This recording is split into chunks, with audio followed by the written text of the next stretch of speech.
This is a CBS News Detroit update.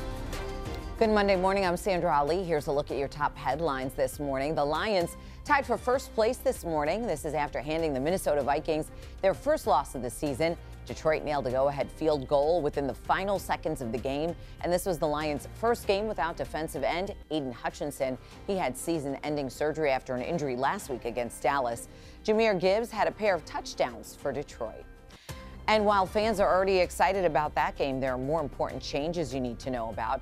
The game is going to be the first test of the tailgating policy at Eastern Market. New policies include tailgate hours before and after the game, tailgating only allowed in posted lots, not on any public streets, sidewalks, private property, or alleys. And remember, Eastern Market is a weapons-free zone. The first test of the new system is coming Sunday the 27th. That tailgate, though, it's already sold out. Tickets are still available for the next home game. That's on the 17th. Tailgating tickets, you do have to buy those in advance at easternmarket.org. Early voting in Michigan now underway, and Secretary of State Jocelyn Benson says turnout has really been better than expected. She talked to CBS's Face the Nation yesterday. She says more than 2 million people have already requested absentee ballots. The first day of early in-person voting in Detroit in the August primary, we saw just over 200 people vote. This time we saw 2,000 or close to 2,000, 10 times almost as many. So that shows Detroit citizens are overwhelmingly enthusiastic and engaged. And I'm really grateful for all our partners who've been educating citizens about their rights to vote in these final weeks. And as far as the election results go, the official election results, Benson says there are more options this election to process ballots sooner than Election Day. However, she says they'll always prioritize accuracy and security over efficiency. This week, the union representing striking Boeing workers will vote on whether or not to return to work Wednesday. This comes after a tentative deal was recently reached to end the 5-week-long strike at the troubled aircraft carrier.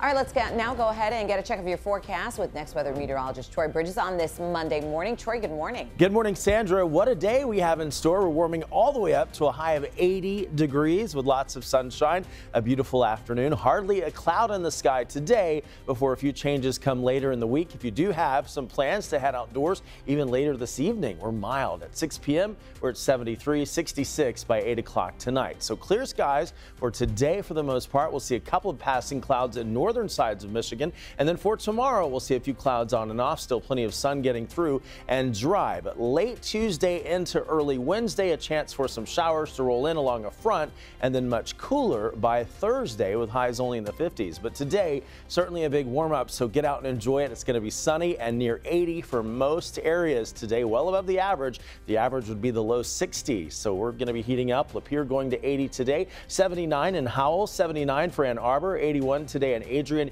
getting up to 80 in Detroit, 79 in Monroe, and up to 78 for Mount Clemens today. Early morning temperatures tomorrow, not all that chilly, much like this morning, only in the 40s and 50s. We'll take that rather than those 30s and even 20s we had last week. So starting off tomorrow morning at 50 in Detroit, 49 in Lapeer, 46 in Adrian, and 46 in Monroe. The next 7 days showing a few additional clouds tomorrow and a high of 76 after warming to 80 today. And then the cooler air starts to build in along a new front. Just a few showers on Wednesday, a high of 69, but only warming on Thursday to a high of 56 degrees. And Sandra, we're back into the 60s for the rest of the period. Back to you. Looking good. All right, that's a look at your headlines. We'll be back later today covering stories that matter to you on air and streaming on the CBS News app and Pluto TV.